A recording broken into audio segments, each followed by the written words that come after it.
everyone, and welcome to Class to Be Milkshake. I am your host, Mr. Chicken!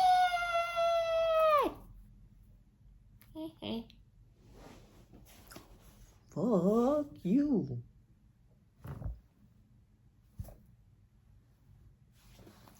Hi, I am your host, and with my sidekick, Mr. Chicken, and we are here to talk about what are the different ways you will discard someone. If you got bored or they rejected you in some way, causing an injury. Thank you for the question, KB.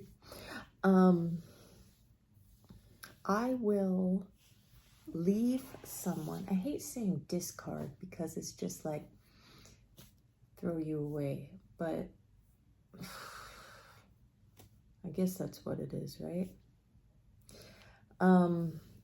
In some situations. Not every situation is tossing your ass. Some are, triggers that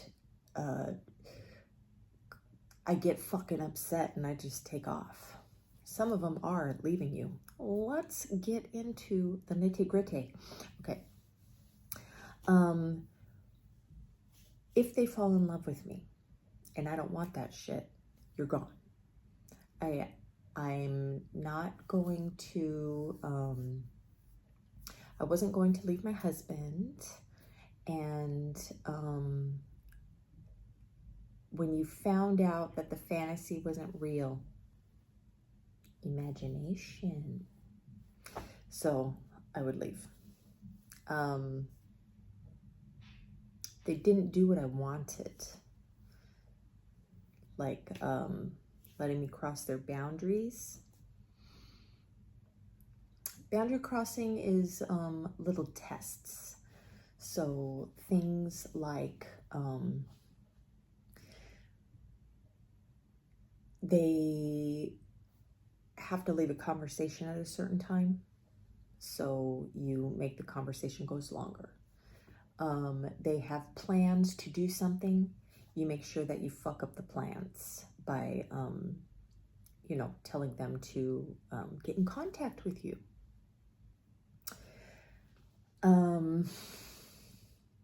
When you want them to send you a dirty picture and they won't. It's not that I want to look at their body. It's a test. Shit like that. They failed the abuse test.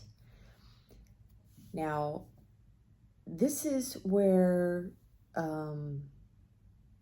they would either do something or say something that who gives a fuck, but you pretend that it upset you.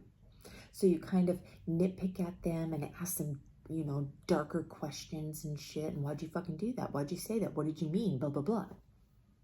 Right? And then you attack. Throw in a couple fucking names. See how they react. If they do not react well and take your shit, then you leave. Because they couldn't take your shit. You can leave with the, I always love you, close your shit. Ooh. Or you can leave for a week and then come back and try again and see if they're going to soften their boundaries. And if they let you back in, they usually do. They let you cross some more boundaries. They tried to do what I do. So if they're like using triangulation tactics to make you jealous, or ignoring you, or just fucking dumb, the dumb dildo shit that we do. And I'm just like, no, that doesn't work for me. I had this one person I was taking a shit, and he messaged me, and I just messaged back, and then he fucking called me. This is the first time I ever fucking messaged this person, and he called me, and I was like, what? Let me wipe my ass, hold on. And he talked to me for 3 hours. And it was hilarious because I was like, I know what you're doing. I know what you're doing. And basically he said his ex-wife was like me, so I was like, yeah. But after that, and then talking to him into Messenger the next day, he did not read my very last message text during the whole thing. He like left really quick, and I laughed. I was like, this is awesome, because he's trying to trigger me, but I don't fucking care. And he disappeared. But I got banned from my account and had to go back to my original account. I was on my alt and I had to go back to my original. I refriended him and he fucking friended me back, but I've never messaged him again. But I don't care, you know. It was so that wasn't like a discard. He was trying to you know, trigger me, but I didn't care. And you know, he's fun and shit, so I keep him around. Disrespect. Sexting me up. I just had a friend that has been my Facebook friend for 10 years. And after I got divorced, he inboxed me with some dirty ass shit. And it was so fucking funny. He was talking about swinging from the rafters and slapping my titties and licking things, and it was fucking hilarious. He must have been drunk off his fucking ass. I didn't say anything. I just blocked him, and then I put him on blast so all of my friends could laugh at him. A month later, he created an alt, and he came back, and he's asking me, am I still on your shit list? And I put him on blast on that too, so we could laugh at him. Fuck you, bro. Fuck you. Let's see. I will leave you if you are yelling me in a rage. I did this with my ex-boyfriend. I did this with my husband. Don't fucking yell at me. I mean, that is, it's not just a disrespect thing with communication. That's like a huge trigger because of my childhood trauma. It's scary, and I got to get the fuck out. And I know with complex trauma, there's like fight, flight, flee, and fawn, some bullshit, right? But I'm fucking out of there. Fuck you, dude. I'm gone. You know, because I'm not gonna have you yelling at me. I'm a communicator. So, you know, like when your person won't listen to you and is talking over you and just doesn't want to hear a fucking word you say. I mean, I'm sure I did that with my sister before in the past. I'm sure that I've done it with my ex-husband. But with my ex-boyfriend, I really wanted to fucking talk to that asshole. And man, I really tried with that fucker. And he was listening to react. I heard Lee from Mental Illness say this a bunch of times, that he learned in therapy not to listen to react, to actually fucking, you know, listen to your person, talk.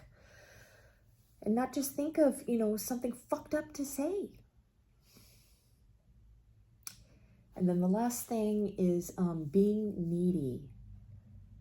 Being needy. Now, I liked when my ex-boyfriend was needy. It made me feel special, but he was my fantasy. When the fantasy starts, when the fantasy who is not a major fucking like boner erection for my brain, and you're getting needy and shit, and you want to be with me, but you know, I wasn't going to leave my husband and shit. And you were just somebody to play with when I was bored. And when I say play with, I mean like, you know, doing sex stories and, you know, shit like that, and joking around, and, you know, you were fun time. You were not, you know, my obsession. You were not my obsession. So when you would get needy, you're gone, because bleh, it's fucking disgusting. Sorry, no, I'm not sorry, but you know what I mean. I feel bad saying that because you guys are great. You guys are great, but yeah, don't be needy. If you have not, you know, had deep, intimate conversations with your person, I do not know any fucking buddy that would waste so much time deep diving into their emotions if they were just fucking with you. Because I have never revealed shit to anyone that I didn't, you know, want their validation from. That I wanted the closeness. I wanted to be trauma bonded to. I wanted to be enmeshed in your whole life. I wanted no boundaries at all.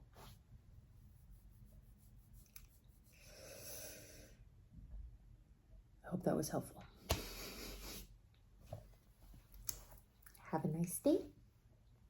Me and Mr. Chicken are gonna go cuddle for a little bit till I start licking his toes. He doesn't like that. Okay. Have a nice day. Namaste.